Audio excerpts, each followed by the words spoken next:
क्यों नहीं यहाँ पे विद्यालय बनवाया गया? क्यों बच्चे उस तरफ जाते हैं शिक्षा हासिल करने के लिए? क्यों नहीं यहाँ पे विद्यालय है? क्यों नहीं यहाँ पर पीडीएस की दुकानें हैं? राशन लेने के लिए महिलाएं वहाँ पे जाने के लिए मजबूर हैं।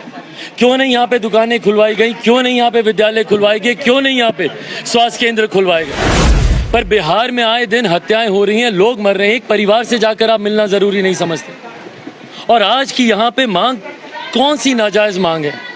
क्या कर रहे हैं आपके यहाँ पे सांसद, आप लोग के विधायक? 33 साल से तो यही सरकार है निरंतरता में, इन्हीं के घटक दल के लोग मुख्यमंत्री बनते रहे। क्यों नहीं अभी तक बिहार के गाँव को मुख्य मार्ग से जोड़ा गया? क्यों नहीं अभी तक इंफ्रास्ट्रक्चर डेवलपमेंट यहाँ पे किया गया? हम लोग सवाल करते हैं, हम बिहारी फर्स्ट की बात करते हैं तो बोलते हैं कि हम राजनीति कर रहे हैं। क्या हम गलत बात कर रहे हैं? क्यों नहीं भैया यहाँ पे बनाया जाता पुल? ये राज्य सरकार के अंतर्गत आने वाला ये विषय है। क्यों नहीं अभी तक यहाँ पे पुल का निर्माण किया गया? और पुल तो फिर भी एक कदम बाद में आता है।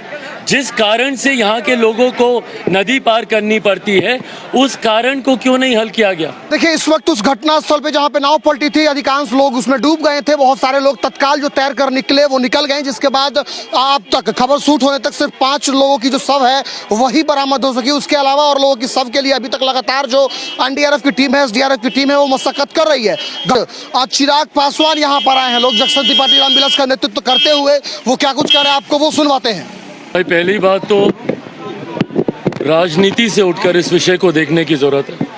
अगर ये राजनीति में ही ये विषय उलझा रह गया तो पिछले 75 सालों से जो इस गांव का हाल है वो अगले 75 साल तक ऐसे ही रहेगा। और ऐसे ही हमारे बच्चे नाव में बैठकर सवार होकर उस तरफ जाते रहेंगे और आए दिन हादसे होते रहेंगे। ये कोई पहला हादसा नहीं है। और भगवान ना करे पुल बनने से पहले अगर कोई और हादसा होता है तो कोई राजनीतिक दल, कोई नेता अपने आप को कभी माफ़ नहीं कर पाएगा। ये यकीनन मेरे मुख्यमंत्री की संवेदनहीनता है।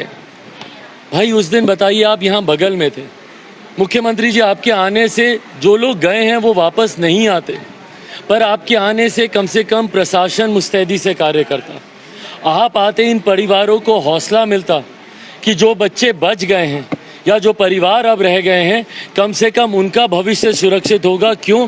क्योंकि मेरे मुख्यमंत्री यहाँ पर आए, उन्होंने हमें वादा किया कि यहाँ से पुल बनाएंगे। किस रवैये से उन्होंने अपनी बातों को रखा कि हाँ, हम डीएम को बोल दिए, वो देख रहा है। भगवान ना करे एक बार कल को अगर आपके परिवार के साथ ऐसा हादसा हुआ होता, क्या उस वक्त भी आप यही बोलते मुख्यमंत्री जी?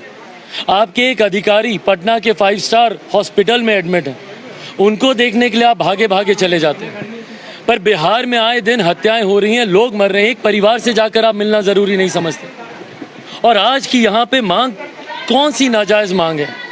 क्या कर रहे हैं आपके यहाँ पे सांसद, आप लोग के विधायक? क्यों नहीं यहाँ पे विद्यालय बनवाया गया?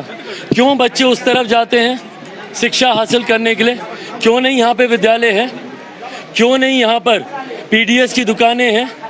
राशन लेने के लिए महिलाएं वहाँ पे जाने के लिए मजबूर हैं। क्यों नहीं यहाँ पे दुकानें खुलवाई गई? क्यों नहीं यहाँ पे विद्यालय खुलवाए गए? क्यों नहीं यहाँ पे स्वास्थ्य केंद्र खुलवाए गए? और इन तमाम चीज़ों के अभाव में इन लोगों को नदी पार कर उस तरफ जाना पड़ता, जिसकी वजह से ये इतना बड़ा हादसा हुआ। और आपकी सरकार के अभी तक किसी नेता, किसी विधायक, किसी मंत्री ने यहाँ पर आना तक ज़रूरी नहीं समझा। सत्ता पक्ष जिनके अधिकार क्षेत्र में ये पूरा विषय आता है, किसी ने एक बार आकर झांकना तक ज़रूरी नहीं समझा कि इन परिवारों का क्या हाल है। अभी सीएस से हमने बात की, यहाँ पे परिवारों के हालात देखिए। बेसुध होकर महिलाएं जस तस इधर उधर गिरी पड़ी हैं। कल को भगवान ना करे उन लोगों को कुछ हो जाए, क्या यहाँ पर एक 24 घंटे मेडिकल टीम नहीं रहनी चाहिए थी? अब तो खैर समय बहुत बीत गया, पर मान लीजिए कोई ऐसा कोई बच्चा बचता जिसको तुरंत मेडिकल अटेंशन की ज़रूरत होती, क्या यहाँ पे उस वक्त मेडिकल टीम का होना अनिवार्य नहीं था? ऐसे में अभी तक गांव में एक मेडिकल टीम की व्यवस्था नहीं है। ये ऐसी चीज़ें हैं जो तत्काल प्रभाव से, और ये इतने सेंसिटिव इशू हैं जिसको सरकार को, प्रशासन को स्वतः संज्ञान लेकर करना चाहिए। इसके लिए किसी ग्रामीण को आवाज़ उठाने की ज़रूरत नहीं पड़नी चाहिए थी। पर आप सबके माध्यम से मैं सत्ताधारी सरकार से हाथ जोड़कर निवेदन करता हूँ कि जात पात धर्म मजहब से उठकर इन लोगों की मदद की जाए। यहाँ पे तत्काल प्रभाव से तमाम सुविधाएं उपलब्ध कराई जाएं और जिसमें सर्वप्रथम पुल का निर्माण है। बिना कोई समय गवाए तुरंत यहाँ पे पुल के निर्माण का कार्य शुरू होना चाहिए। ये मांग मैं आप लोगों के माध्यम से, मैं लिखित रूप में भी राज्य सरकार मुख्यमंत्री जी से, उनसे भी मैं ये मांग करूँगा।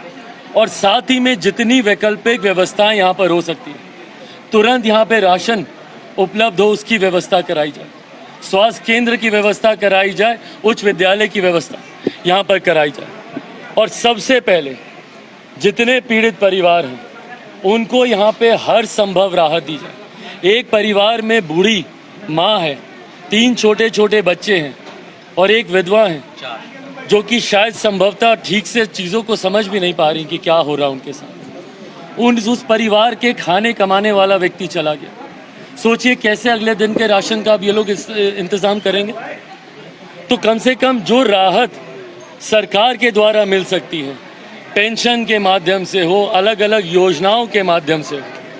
अभी मैं भी डीएम साहब से बात करूंगा, उनसे भी तमाम इन चीज़ों का आग्रह मौखिक लिखित दोनों करूंगा।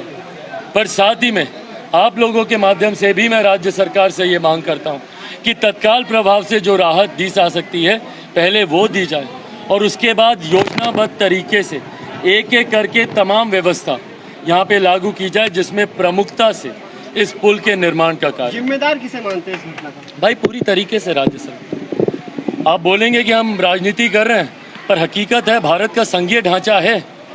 कई विषय हैं जो पूर्णता राज्य सरकार के अधिकार क्षेत्र में आते हैं। इसमें चाहते हुए भी कोई दूसरा कुछ नहीं कर सकता।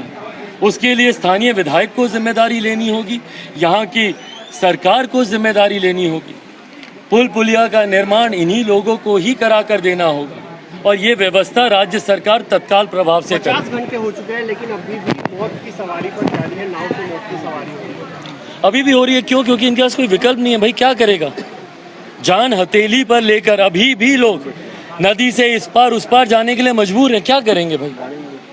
इतना बड़ा हादसा होने के बावजूद ये लोगों की मजबूरी है और मजबूरी का फ़ायदा यहाँ का प्रशासन और सरकार उठा रही है। ये मजबूरी पे हंसना ही हुआ ना, जब उस दिन मुख्यमंत्री बोलते हैं कि डीएम को बोल दिया वो देख रहे हैं। क्या था ये? आप लोगों की मजबूरी का फ़ायदा उठा रहे हैं। यही इस वक्त चुनाव होता, या यहाँ पर आप बोल दीजिए कि भैया विपक्षी दलों की बैठक इसी गांव में होगी, देखिए कैसे नंगे पांव दौड़े दौड़े मुख्यमंत्री जी आएंगे। पटना में मरीन ड्राइव का दावा होता है कि खूबसूरत बना दिया गया, लेकिन ग्रामीण क्षेत्रों का हाल ऐसा ही है।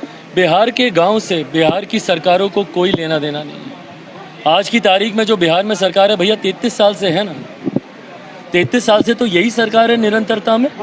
इन्हीं के घटक दल के लोग मुख्यमंत्री बनते रहे। क्यों नहीं अभी तक बिहार के गाँव को मुख्य मार्ग से जोड़ा गया? क्यों नहीं अभी तक इंफ्रास्ट्रक्चर डेवलपमेंट यहाँ पे किया गया? हम लोग सवाल करते हैं, हम बिहार फर्स्ट बिहारी फर्स्ट की बात करते हैं तो बोलते हैं कि हम राजनीति कर रहे हैं। क्या हम गलत बात कर रहे हैं? जब हम बिहार में आईटी जॉब आईटी सेक्टर की बात करते हैं, यहाँ पे उद्योग खुलवाने की बात करते हैं, क्यों? ताकि इंफ्रास्ट्रक्चर यहाँ का डेवलप हो ना। इस विषय में मेरे मुख्यमंत्री ने आखिरी बार कब बात की? उनसे आप जात पात धर्म मजहब की बातें करवा लीजिए। उनके शिक्षा मंत्री के पास इतनी फुर्सत नहीं है कि यहाँ पर आकर जो बच्चे मरे हैं उनके परिवार वालों से मिल लें। धर्म विशेष को लेकर गाली उनसे दिलवा दीजिए, लोगों की आस्था से खिलवाड़ करवा दीजिए, पर इतनी फुर्सत नहीं है कि आके बच्चों से मुलाकात करें।